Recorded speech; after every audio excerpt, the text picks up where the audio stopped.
So you thought that it would be a good idea to write a book about Jesus. Well, I figured no one's ever written anything about Right. it. Yeah. It doesn't get any attention at all. Very dusty subject. No, it's funny too because this is a book that I've been working on for a very, very long time, and it actually started as a thesis in my undergraduate days many years ago, and it's just been kind of working its way through my brain ever since.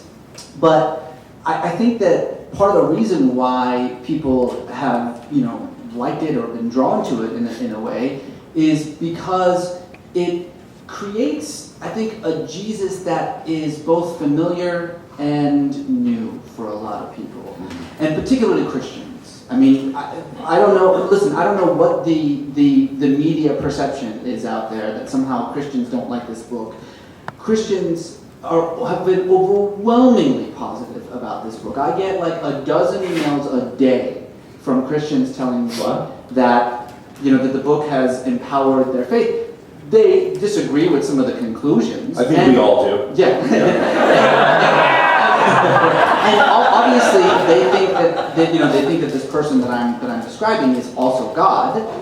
But I think that here is the fundamental paradox of Christianity. Are you ready for this? Sure.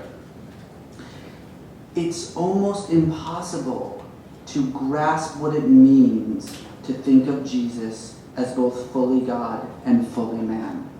What I mean by that is that the God part subsumes the man part.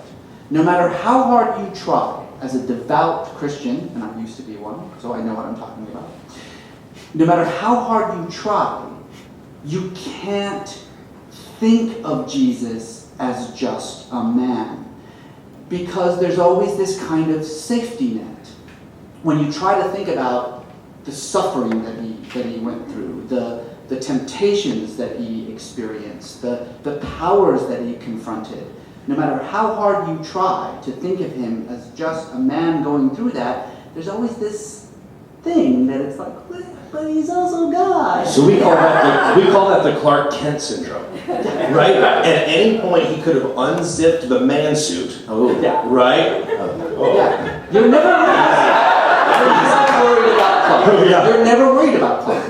You just aren't. No. I mean, like, if Clark is in a situation, you're not like, look out, Clark, because God help us if that man finds a phone booth. Exactly. Yeah. But I think that it is interesting to people to suspend a part of their mind for a moment, a part of their beliefs for a moment, and just say, okay, if he is fully God and fully man, what can we know about the fully man part? I mean, he lived in a specific time and place. That time and place actually matters. He does have a context. So regardless of what else he was a product of his time, and that's all I'm trying to do.